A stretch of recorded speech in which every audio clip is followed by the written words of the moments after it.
ఓం సాయిరామ్. శ్రీరామాయణంలో శ్రీరామచంద్రుని శౌర్య పరాక్రమాలను, ఔదార్యాన్ని, ఔన్నత్యాన్ని మనందరం ఆనందిస్తాం కదా. అలాగే శ్రీ సాయిబాబా గారి చరిత్రలో సాయిబాబా యొక్క సుగుణ సంపదను, వారి ఉదార స్వభావాన్ని, అపార కరుణారసము, అలాగే చమత్కారాలు, వారి దివ్యానుగ్రహాన్ని కూడా మనం ఇప్పుడు గమనించవచ్చు.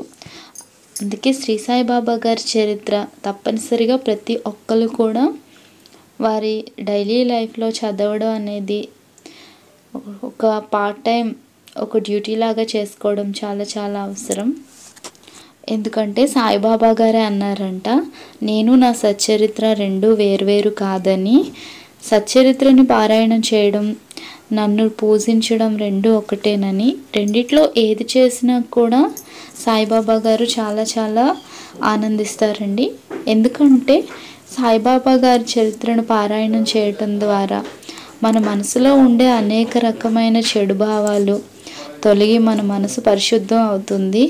అలాగే సాయిబాబా గారి దివ్యలీలల్ని వింటూ ఆనందించడం ద్వారా మన మనసులో ఉండే నెగిటివ్ ఫీలింగ్స్ అన్నీ పోయి మనలో ఒక పాజిటివ్ వైబ్స్ అనేవి పెరుగుతాయి. అలాగే సాయిబాబా గారు ఖచ్చితంగా మనల్ని అనుగ్రహానికి గురి చేస్తారండి. మనం ఏదైతే సమస్యలతో ప్రస్తుతం బాధపడుతున్నామో ఆ సమస్యలని అతి త్వరలో దూరం చేస్తారు.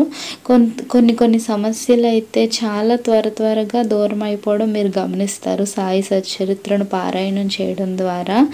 ఇది నమ్మకంతో చేయాలి అండి. ఓం సాయి.